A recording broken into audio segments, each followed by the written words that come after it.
I love this word, peculiar. For me, it denotes curiosity, and it's the curious nature of food that got me into the culinary arts in the first place.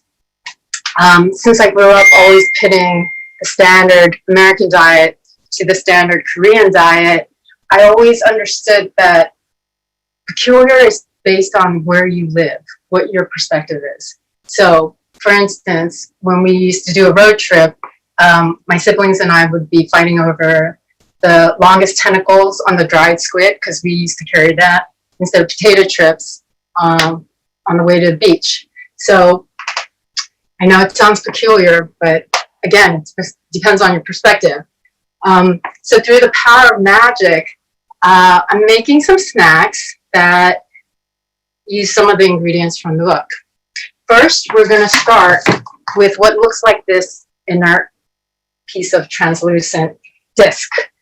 And we're going to use also a golden sphere. Okay, this isn't golden so much as brass-ish, but I think it'll work if you guys all help me.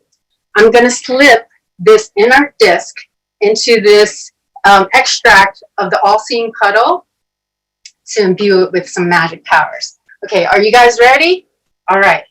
So once I put the disc in, you're going to close your eyes and you're going to listen quietly for the song of the golden sphere. Okay? Shroop. There we go. Oh, golden sphere. Let something dead become alive. Let something brittle become soft. Let it breathe, sing and dance. Hold and beholden. Be soft, yet sticky. Aurora, lamb's head, Titi. Aurora, lamb's head, Titi. Aurora, lamb's head, Titi. And now you will be able to see the transformation. It is now wet. Well, actually, what it becomes is a very flexible and elastic skin that's very akin to our skin. And with it, we can roll up some of the ingredients and create these appendages that look very fleshy and look like body parts. But let me show you where I sourced some of these ingredients from Aurora. Yes, here we go. Here we have marmot poop. Marinated marmot poop is one of my favorite ingredients. So delicious. Susan, you've got to try it. I think you'll like it a lot. Next, we have the leftovers from the burrower with the billion earthworms getting squashed every second. Not very conservative, but I can deal with it. Here we have some green slimy tendrils. They are from Ruthless's unspent tendrils, and maybe some of it is even from her pouch. Oh, pouch. I love the pouch. Yes.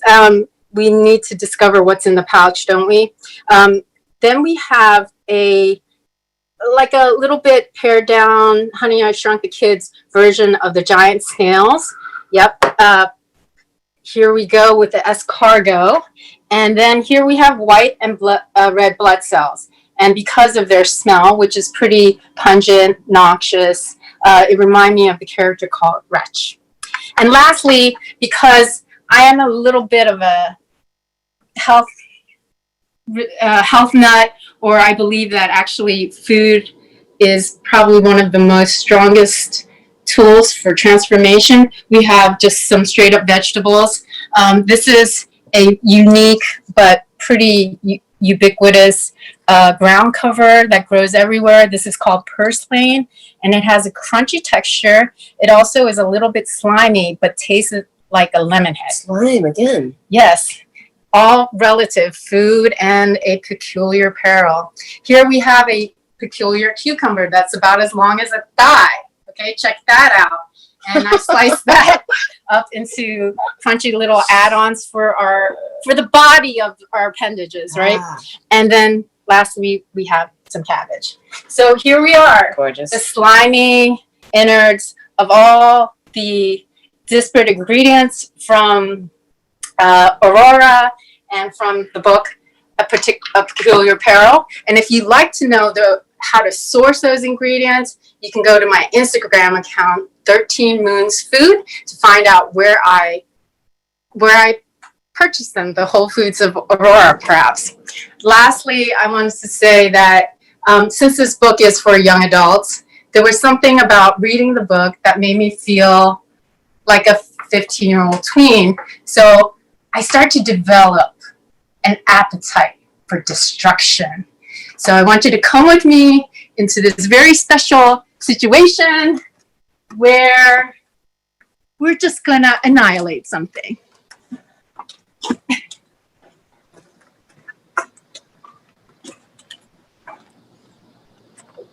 This is the first time for Bushwick Book Club to stand over the balcony. No, we did this like in 2004. Oh, you did? I'm All just kidding. Okay.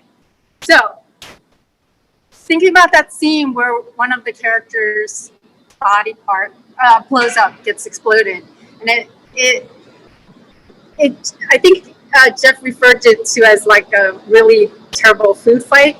So, what we're gonna do is we're gonna toss the watermelon.